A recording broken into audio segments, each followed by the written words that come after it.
and welcome to another episode of Just Scare Us Already, the podcast where we discuss horror movies, both old and new, give our opinion, and try to find movies that will scare us. I'm your host, Cheyenne, with my co host, Dave. Hi, everyone. I hope you had some good movies to watch lately. If there's anything that you think we would be interested in, feel free to send us a comment and let us know. Yeah, and go ahead and follow us on all of our social medias. Give us a like and a subscribe. And for now, let's get into it. All right, yeah. So, unfortunately, we are still in search of the first thumbs up kitty for the horror film genre of 2025. This week, moviegoers have the release of The Monkey. So for this week's episode, we will review the recent release, The Monkey, and review three of our favorite horror films related to cursed artifacts, just to coincide with the theme of The Monkey. So with that being said, let's dive into it and see if we went bananas for The Monkey, or I knew you were going to joke a kick out of that one. um, and it earns the first thumbs up kitty for the horror genre, or did it slip up and fail to scare us? So, Shy, tell us a little bit about The Monkey. The Monkey was directed and written by Osgood Perkins, based off of a Stephen King short story of the same name, starring Theo James, Colin O'Brien, and Tatiana Maslany.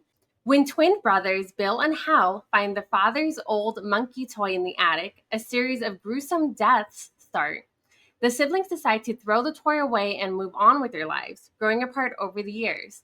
However, 20 years later, they find the monkey coming back to haunt them. Sitting with an 88% critic score and not yet an audience score at the time of this recording. All right. So, yeah. So you start this time. Okay. You want me to On start? this All right. one. So, I will let you guys know we did watch an early screening of this. That's why we don't have the audience score just yet. right. Yep. We were fortunate enough to catch an early screening of The Monkey. And for me, I think The Monkey is definitely a very good dark comedy horror film. Um, this is what Hard Eyes and Companion needed to strive to. The gags were effective, and the splatter horror was inventive, um, and does not linger on the scene to try to milk the gore effect. It's Mhm. boom, it happens, and they move on. Um, I thought the dialogue was not well written. And there were a couple of scenes that kind of brought the pace of the film to a screeching halt. What did you think? I agree with the gore. I thought the gore was really great. The deaths in it were creative. It felt like a smaller version of Final Destination. There weren't as many deaths in it as obviously Final Destination has, but Hmm. each one were creative. They got a good laugh out of me and the rest of the audience that were watching it. The comedy in it was good most of the time. There were moments when I thought it was a little too silly and a little too um, overacted and goofy. Hmm. And I agree with the dialogue. The dialogue, in my opinion, was not good. I actually went and read Stephen King's short story and listened to an audio book of it. It's a very short Hmm. one, but there, I would say I can see where Osgood Perkins was emulating Stephen King's writing in some of that dialogue, but I also can see where Osgood Perkins' Hmm. style came in, because if you watch his other movies like Long Legs, I'm the Pretty Thing That Lives in This House, and Blackcoat's Daughter, they all have a very stagnant way of speaking that sounds not how ordinary people talk. And I felt like that with some of the dialogue in Hmm. this movie, especially towards the end when it was focusing a lot on Bill, the other twin that had remained in the town. I felt his dialogue and the way he talked was really just strange and very much like an Osgood Perkins movie. Hmm. Yeah, I mean, yeah, the story itself, in my opinion, is not very strong, as it Mm-mm. tries to get the audience to care about the twin brothers' relationship as well as the father-son relationship, but it never really develops either into something I cared about. but I do think Theo James does a good job playing, dual role as twin brothers. And Hmm. although I hated Longlegs, I actually thought Osgood Perkins did a pretty good job on this. And I don't know if you caught that, but and this isn't a spoiler, but the uncle that takes the two boys in, that's Uh-huh. Osgood Perkins. Oh, I didn't get that. I thought it was Yeah. the guy from Raising Hope, the dad Mm-hmm. in that show. And then when I saw him longer, I realized it wasn't him, but I didn't know it was Osgood. Okay, well, he Mm-hmm. did a good job. This isn't Yeah. his first acting role. He's done a few acting roles according to IMDb. Okay. But yeah, he did, I think he did a good job. He was funny and he fit the role. He fit the look really well of like a 70s type of guy. Yeah. Um, but no, I agree. Theo James did a great job. His voice, first off, is really amazing. He has a great, deep, like voice for Mm-hmm. narrating. Mm-hmm. Colin O'Brien did a good job. Tatiana Maslany, I love her, so she always does a great job, even though her role I think was a little limited. Um, but I thought that there were just some. I didn't like the. I don't even know what to call him. The greaser kid, the little stoner kid in it. Okay. Yeah. I didn't like him. With the I bangs. thought his whole part was really stupid. I thought it was unnecessary. Um, it was a dumb way to try to get the brothers together, in my opinion. And Mm-hmm. then I thought that the two twin boys at the beginning did fine for children actors, which I hate saying because there are some really good children actors out there, but I didn't think that they did a great job. I never really believed them and their role. Mm-hmm. I will say the book, the short story, and I don't want to compare them too much, but the short story it's very different from this movie. I thought that that one did a much better job at showcasing how people would become addicted to this monkey, even though they know what happens when they turn the knob on the monkey's back. The Mm-hmm. movie, I feel like, didn't really showcase that enough. So when we start getting towards the end of the movie, I understood what was happening between Bill and Hal, but at the same time, it felt really strange to have that mindset. And Bill, I don't want to give a spoiler or anything, but when he comes to the conclusion that he does, I thought it was really stupid. Yeah, the ending was a little lackluster. And there are some parts, and I don't want to put any spoilers out there, but there are some Yeah. points where I was kind of like, how did that happen? Or, yeah, Yeah. so there are some questionable holes in the film. But overall, I thought the movie was fun and hit some really good notes.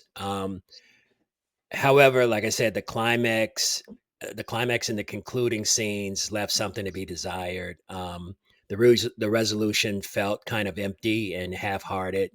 Um, but what did you decide overall on this film? So I agree. I thought that the ending part was lackluster, the climax of the movie, I should say. The actual ending, like the very ending shot of it was Mhm. unnecessary and stupid. Yeah. Not the best part. I'll leave that. I won't give a spoiler, but not the best part. That was fun. But the part before that was, in my opinion, really stupid to see. Hmm. It didn't. I won't say it ruined the movie, but it definitely made me just go, "Ugh, okay, well, that's as good for you." But Yeah. I did like this one more so than I've liked his other movies. Like we've said on this podcast, I did not like Long Legs. I'm the pretty thing that lives in the house. I think is a boring movie, and The Black Coat's Daughter is fine. It's a fine movie once you get past some parts of it, but this one is something I actually could see myself rewatching at some point on streaming. It's a fun time. Like I said, the deaths are very fun. I think if you're someone who likes to see creative death and gore of it, because I did love that they didn't shy away from that, it's Hmm. good. I will give this one a. Drum roll. I'll give it a thumbs up. Oh, I was okay. between that and a thumbs up. It's not a golden kitty, sadly. If the dialogue had been just a little stronger and the ending had been different with a bit more of a fun climax, maybe, Hmm. but it's definitely a thumbs up. I think it's definitely well worth the watch. It's a fun. It is like Dave said. It's a good dark comedy. it doesn't linger on the comedy parts too much, and it doesn't linger on the gore too much that you like kind of notice that it's fake and everything like that. And the acting is really top notch. So all in all, minus a little bit of the dialogue issues, I think that it is well worth it. What about you? Yeah, yeah, and when I say it doesn't linger on the gore, it's we get a lot of movies, and I know I went through my Terrifier You rant spiel. in our previous episodes, but a lot of times they show a kill or something like that, and then you see the blood squirting out or the head slowly ripping apart or whatever, Yeah. and it just goes on, and you're like, okay, I get it. This movie, I liked how it was just really quick, boom, boom kind of deaths, like Hmm. you said with the Final Destination series. A lot of those never really last long. It's just boom, it happens. It's a quick kill, and It's more of the they sequence. right, and then it moves on to the next. So yeah, for me, like you said, I could definitely see myself watching this again, and adding it to my film lab library. I enjoyed it. I got a few chuckles out of it, and like I said, besides some of the holes in the story and the dialogue, it still was a relatively good movie. So I'm also going to give it a thumbs up, kitty. So there we Wow. have our first thumbs up kitty of the horror genre for 2025. So The hopefully true horror that means, genre. yeah, hopefully that means things are going to look up with with the Hopefully, upcoming you got out films. of the cursed January slump, and we're going into the very packed spring time. So hopefully, yeah, we'll get some good ones with. I mean, I don't know, but three of them are Blumhouse, so we'll see. Yeah. But going into our cursed movie picks, our top three, this one was difficult. There are so many cursed object movies out there, like an insane amount that I Yeah, kept adding to my definitely. list every time I thought about it. Exactly. Definitely. There are quite a few. So it was difficult to pinpoint and Narrow it down. narrow it down to just three. I probably could have had a list of 10, but you know. Oh, for sure. So what was your I'm number sure we'll three? find a way. I'm sure we'll find a way to reintroduce some of those movies. Oh yeah, yeah. Well, and that's the good thing about horror movies is that they're interchangeable. There's different aspects of a horror movie that falls under some of the other Mhm. subgenres. So yeah, there's always Yeah. a way to bring in a movie from your list. Well, my number three is Scary Stories to Tell in the Dark from 2019. This one was directed by Andrea Overdow, based off of a book series by Alvin Schwartz, and starring Zoe Coletti, Michael Garza, and Gabriel Rush. Set in Pennsylvania in 1968, after playing a joke on a school bully, Stella and her friends decide to sneak into a haunted house that once belonged to the powerful Bellows family, unleashing dark forces when they find a magical and cursed book. This movie, I think, is so much fun. It's a good family movie. It's not too well. There's some scenes that might be too scary for little children, but I think it's a good Hmm. introduction to horror for the slightly older children. Obviously, like I said, it's based off of a book series that was written for slightly older children, um, and I think it's so good. The effects in this movie are okay. There are moments when it can look a little CGI heavy, but I thought that Hmm. overall they were really good. Some of the creature designs are freaky. I will never get over the Red Room creature. Hmm. That one kind of creeps me out too much, but I think it's such a fun one of a book that tells slash writes its own stories that are fated to happen and basically kill these kids. It never fully says whether or not they die or if they're taken somewhere else. Obviously, at the end of the movie, there's a bit of a sequel bait that I don't know if we're ever actually going to get, where it's sort of um, hinted at that the plan is to go and find out what happened to their friends and rescue them if they're able to. But I Hmm. thought that it was well done. I think the storyline of the whole movie did a great job of connecting the short stories from Alvin Schwartz into an overall storyline that fit the theme. It felt very Goosebumps, the movie with Jack Black, where he has the book that he writes his Goosebumps stories in, and obviously the Mhm. characters come out of the book. It felt very similar to that, but just in a much more horror way versus how Goosebumps is written for third grade and up. I think Alvin Schwartz is written maybe for like more fifth grade and up. It's it has a bit darker themes than Goosebumps touches, but I thought that this one was really great. The young cast did a great job. Zoe Colletti really holds her own as the leading lady, and I hope to see her in more horror movies if we can. Yeah, that's a good pick. I enjoyed that movie as well. That's one that I typically watch during the month of Halloween.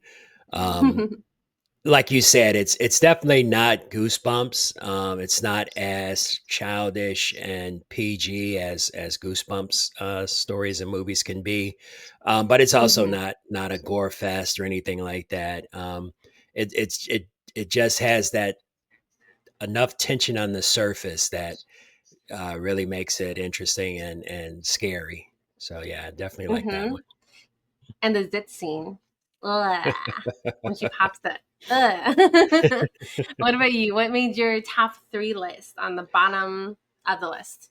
All right, so my number three actually is not a very well-known film, I don't think, but it's 2021's to 2021's 2021's. Yes, it both works. No One Gets Out Alive. So this one Ah, is a Netflix film.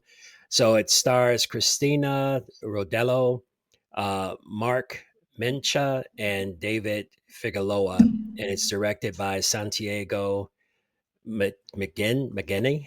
Um, so basically, and I'm pretty sure I butchered his last name. There's a character named Amber.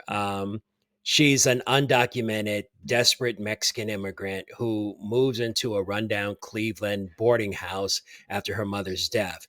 Soon, odd things start to begin to happen to her, both at the new boarding house and outside of it. Then the unsettling cries and eerie visions begin. Amber begins to dream about her mother on her deathbed. What is the meaning of her dreams? And are those real dreams? Or is she, really seeing these things happen for real? This one was one that I came across one day just scrolling through Netflix films looking for something to watch. And decided to give it a chance, and actually, I really enjoyed it. It has a lot of creepy scenes, a oh lot of yeah. scenes that you're just like, whoa, it kind of gets you to jump. But then it also addresses that issue where you got get the immigrant problem here in America, and immigrants that come that are looking for a better life, and how they're sometimes not abused but taken advantage of, and Mhm. uh you know and you kind of think about it. If you're here illegally, undocumented, if you disappear, who's going to miss you? Nobody even Mhm. knows that you're here. So it's definitely a good social stance on that as well. Not that it gives any resolution, but it makes you think about it. And then the creature when they revealed the creature, I mean, that was one of the Oh, so good. weirdest, creepiest things I had seen in a long time. And I know back in our earlier episodes, probably our first couple episodes, we talked about creatures and how a lot of them were coming out looking the same. This one, I was Mhm. like, wow, somebody had a really dark, dark, I think image. we mentioned it Oh, did we? in that episode. I think so. I'm pretty sure if we didn't, that's such a shame because yeah, it's such a good creative design. Oh yeah, that was worth the watch. I mean, just to see that creature reveal. So definitely a very good film. I enjoyed it a lot. I was We surprised I actually put it as my number three, but I tried to stay away from the Conjuring universe. I mean, because we yeah. know that all the Your go Conjuring to. movies are based on cursed artifacts. So I was like, you know what? I don't want to bore the audience by saying my top three is The Conjuring 1, 2, and 3. but So I said, you know what, I'm gonna stay away from the Conjuring universe. I'm gonna give some other movies a chance. So I was definitely surprised that this one made my top three. What is the cursed object in that movie? The cursed object is this stone box. It's a stone Mm, box that holds this creature within it. It's like a god, and okay. when you make a sacrifice to this creature, it heals you. So basically, the owner of the Mm, box, he's using it to keep himself alive and keep himself healthy. They never really say what's okay. wrong with him, so I don't know if he's got cancer or whatever it may be. But that's the whole premise of it, is that you have to sacrifice someone to this god in the box to Mm-hmm. continue to heal and keep yourself alive. Okay. Very Yeah, good. so It is a it's good a good movie. movie, and I like the ending because it kind of leaves the door open. Like, you know, what is she gonna do now? Is she gonna stay in the Mm-hmm. house, or is she gonna leave? So yeah, definitely a good movie. After we watch it, I haven't seen it since I think it came out, honestly. So I have to give that one another watch. But I do know I love the creature in it because that creature, that and the ritual from Netflix as well. Those creatures are Hmm. always on my mind. Love the designs. Oh, okay. Well, Well, my number actually, two. Good. and this was one of the fun facts. So I'm also gonna put it in our fun facts, but it's actually based off of source material from the movie The Ritual, which is by Oh, the okay, same very person. cool. Yep, You can see somewhat of the influence on the two monsters, but okay. Oh, yep, they're the same person? Two yep. good movies. Two great movies. I'll figure out where I can put the ritual in one of our future episodes because I do love that movie and I want to talk about it. Okay. But my second movie should be of no surprise to anyone who has watched this, but it is Oculus from 2013, directed by my beloved Mike Flanagan, based off of his own short film, Oculus Chapter 3, The Man with a Plan, starring Karen Gillian, Benton Thwaites, and Katie Sackhoff. Haunted by a violent death of their parents in 10 years earlier, adult siblings Kaylee and Tim are now struggling to rebuild their relationship. Kaylee suspects that the antique mirror is behind the tragedy that contains a malevolent supernatural force that infects the mind of anyone who gazes into it. Tim, however, sees her as just another crazy person like his father after he has spent time in jail for the murder of his father. I really enjoy this movie, obviously. I think that it's so well done and understated. I don't know if it did super well when it came out, but I remember that I don't think a lot of people talked about it, at least. It kind of came and went in 2013. But these scenes in this movie are so messed up. It's really, truly just a mind F of a movie in terms of this mirror really messes with these two kids, well, two adults, who had already suffered a lot, having, like said, lost both their parents tragically because of this mirror. And now Kaylee, having purchased it again, wanting to find a way to destroy the mirror, is going down a whole rabbit hole of possibly losing her mind from either the mirror or some sort of actual mental illness. But as the movie progresses, you really can tell that this mirror is evil. And it is, I love that they never give it a full reason or give it too much of a storyline of like, this is what's in the mirror. It's a demon. I like that they never do that. I like that they just kind of showcase this mirror has messed with a lot of families before you. And now you're just another casualty in the wake. I think that it's so well done. All the acting is great. Karen Gillian does a great job. Although I will say her accent does come out a little bit, her very Scottish accent. She tries to do a good job of keeping it low, but Scottish accents are a little harder to hide than most.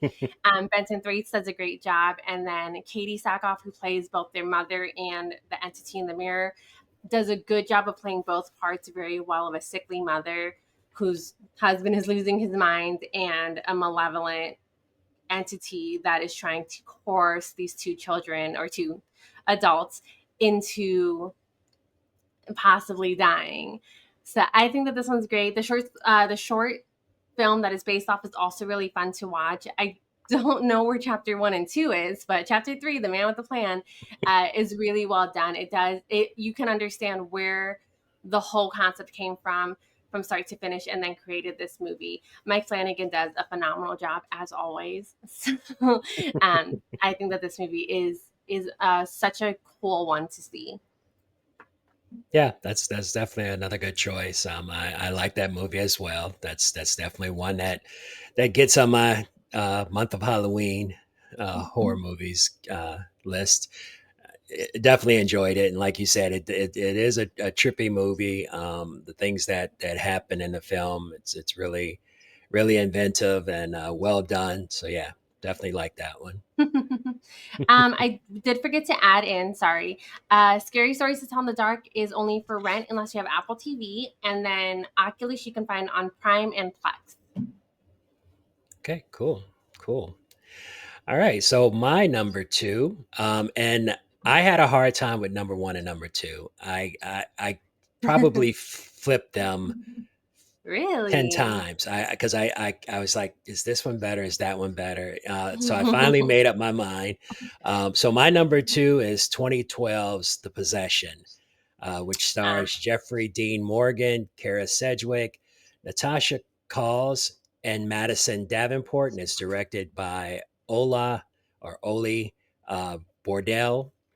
So this one is about a young girl who they're shopping at a yard or estate sale, and she finds this antique box and asks her dad if she can have it. He buys it for her, but they're unaware that inside the collectible lives a malicious ancient spirit. The girl's father teams with his ex wife and a Jewish rabbi's son to exorcise the spirit to save the girl. So I have to start off by saying this movie is based on a true story. So it's basically a month in the life of this family, and the box is known as a Dybbuk box. It's a mm-hmm, Jewish uh, box that holds spirits. It keeps them trapped, and basically on the box is written in Hebrew, not to open it.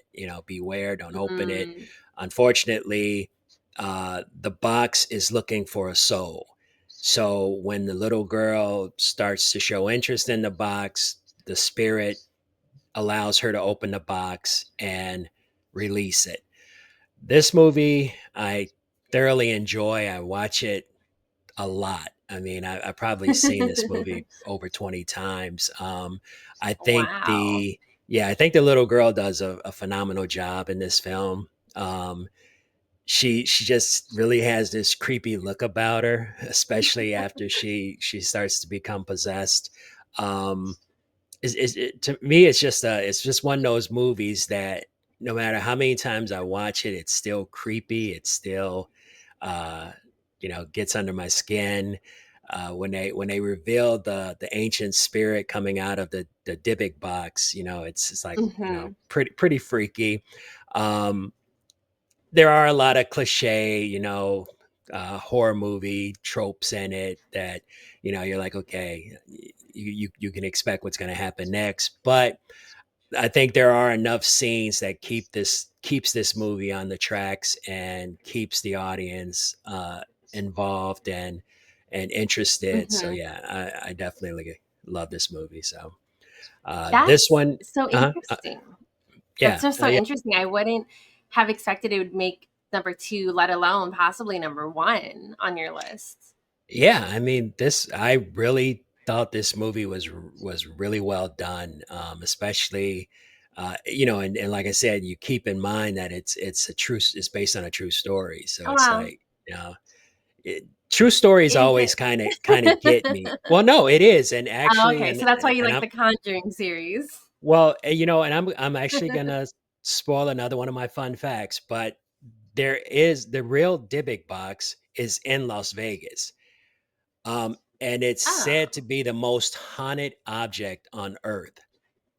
and Okay. and right now it's sitting inside an airtight glass box surrounded by sage. The sage is to keep, the spirit at bay. They actually put sage in the box as well. The the sage grew mold on it, which is impossible because it's in an airtight glass Okay. case. Okay, Air that's can't get freaky. in there. Yeah, so something to make you think about. Okay, okay. So I bet yeah, the Winchesters wishes that they got to that one first. the Winchesters. Oh, not the Winchesters, the Warrens. I'm thinking Supernatural. Yeah, I was like, Winchesters. Was that a The Western I Warrens. I'm missed? so sorry. No, I was thinking of both the haunted house from Oh, Winchester, the okay. movie, Okay. as like the Right. most haunted house, but then I was also thinking the Warrens, and I kind of mixed them together. But yeah, My bad. definitely my it almost made number one. I was really That's torn. crazy. Yeah. Why can we watch it? Actually, I forgot to look that up because I have it in my film library, so I totally forgot Oh, to okay. look it up. I get But that. I'm I I'm do pretty sure that. you can definitely find it on Fandango at Home or Amazon Prime. You can watch it on Peacock for free, it looks like. Oh, okay, great, great, yeah. Wow. Well, my number one is Evil Dead from 2013, directed by Fede Alvarez and starring Jane Levy and Shiloh Fernandez. A long, challenging rehabilitation weekend awaits young, opiate addicted Mia, who has one last chance to kick the habit for good in the isolated family cabin in the thick woods. However, as Mia's estranged brother David and his girlfriend Natalie meet up with David's old friends Olivia and Eric, a hair raising discovery in the cellar will soon lead a frantic night of demonic possessions and madness. Now, an ancient malevolent force demands blood and precious of the living. Who can stop the ever growing evil of the encircling forest? This movie is obviously a classic. It is a remake of the original 1981 movie of the same name, but in my opinion, way better, way darker than the original. Hmm. The original, I wouldn't say it has comedy in it, but it definitely has a brighter look to it for one. Like this movie is dark, literally. But Hmm. also this one is not scared of the gruesomeness. It is not scared of the gore and the messed up kills. Uh, all stemming from obviously a very well-known horror movie item, the Hmm. Necromonica. Did I say that correctly? Yeah, that's probably how I would have pronounced it. But the Book of the Dead, the one made of skin and blood that unleashes this darkness into the world that sadly attacks young Mia in my opinion, in a very gruesome way that is the only part of the movie that I genuinely dislike. I Mm. understand what they're going for. I understand why. I just really don't like it. It's uncomfortable. But I thought that this movie, I thought that this movie, The way you say I know I said it weird. uncomfortable. Uncomfortable. You better leave this whole thing in. Anyways, I thought that this movie was really good. The scares in it are I cringe. I look away from most of the gore in this movie because it's so visceral. And Mm. then I thought that the acting, obviously, I love Jane Levy. I think she's such a phenomenal actor. She does such a great job. All the supporting cast as the friends who come with her do a great job as well, but she is the star. She does a great job playing a sympathetic opiate addict, and then she also plays a great job of doing possessed and scary and creepy, and she's phenomenal. But I thought Mhm. that this movie is probably one of my top horror movies to ever be created, completely honest. I think that this one has such a golden kitty status to me. Like, this is what I want other movies to strive for. I don't fully agree with Dave and his opinion on one of our last conversations when we talked about Terrifier. I think that the gore at the end of it, the blood that rains down literally, I thought it's fine for what the scene was. I didn't mind it. It does. The only thing that it bothers me about it is that it kind of messes with the lighting of the film itself. Hmm. Hmm. So it makes it a little hard to see what's happening at the end when she's getting attacked by the forest demon thing.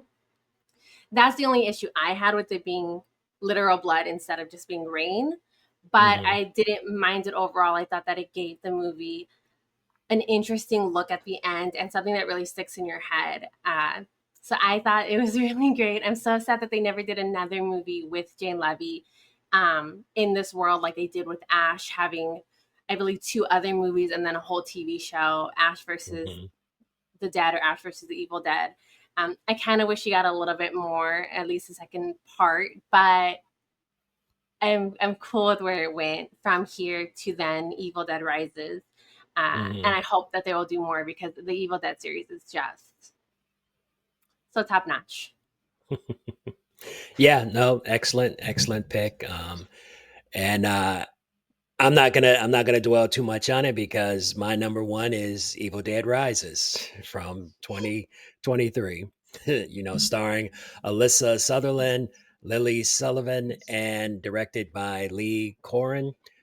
So this one is basically moving the action out of the woods and into the city. Evil Dead Rise tells a twisted tale of two estranged sisters whose reunion is cut short by the rise of flesh possessing demons, thrusting them into a primal battle for survival as they face the most nightmarish version of family imaginable. I mentioned it in a previous episode. I felt Evil Dead, the remake, and Evil Dead Rises are probably two of the scariest movies that have recently been released. They both are have some scenes that are so creepy and so unnerving. I love this movie. I love both movies. But Evil Dead Rises for me was right up there. The only reason I didn't have Evil Dead, the remake, on my list is because you had already had it.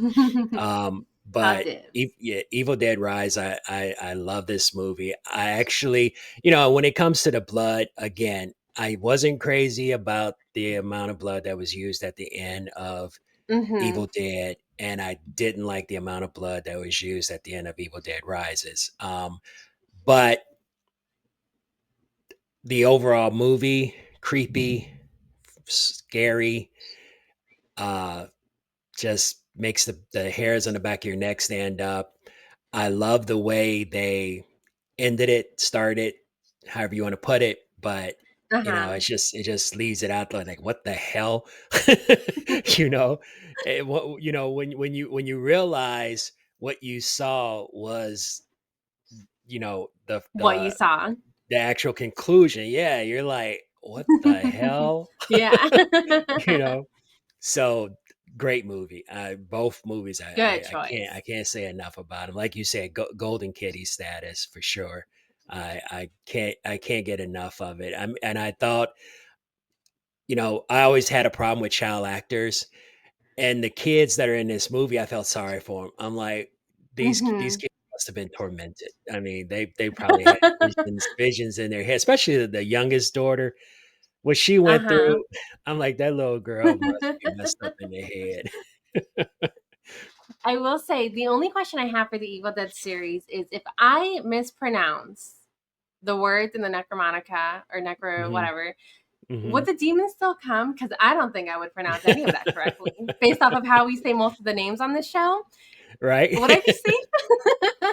You know what though? That was the thing about Evil Dead Rises because it was on record. It was recorded. Oh yeah, she didn't even have to read it, which Yeah, that so would mess you yeah, up. they didn't have to read it. And that's kind of one of the things I I guess I didn't like about Evil Dead the remake because in the original Evil Dead, they find the professor's recordings of reading the Hmm. words from the book. So this in the remake, this guy all of a sudden can figure out how to read, you know, Yeah. these incantations. I'm just like, Yeah, I you think the know, recording's a smart way of doing it because then, that's not a question of, oh, if you mispronounce it, because it's like assuming right. whoever is recording it knows how to pronounce it or has studied this for a long time. Yeah, I agree. Exactly. But that's such a small detail. Didn't take Yeah. much Oh my away God. from it. No, the movie's so great. I just Now, always question that whenever I watch anything where they have to say Latin incantation. I'm always uh-huh. just like, if I don't pronounce the words, does it count for anything? Yeah, Or am I still exactly. correcting myself? E2 ata tata. Nope, that ain't it. Didn't work. Nope. Again. The demon's Oh, like, those wait, are what? What? great. What did he say? Oh, he Got said it it. wrong. Did we say et Damn it. tu or et te? Well, I think all great choices. Obviously, we ended with the best ones possible. Uh, who knows? Maybe Mike Flanagan, if I'm lucky, we'll do an Evil Dead one day. So I can only hope. He's doing so many things. So, could be in the cards. But those are our favorite cursed object movies, as well as our opinion on the monkey. So if you have your own opinion on the monkey or cursed object movie that you enjoyed, go ahead and leave it down in the comments below. And don't forget to give us a like and a subscribe. And hopefully catch us on the next episode while we continue to search for a movie that will scare us. Thank you. Bye. Bye, everyone.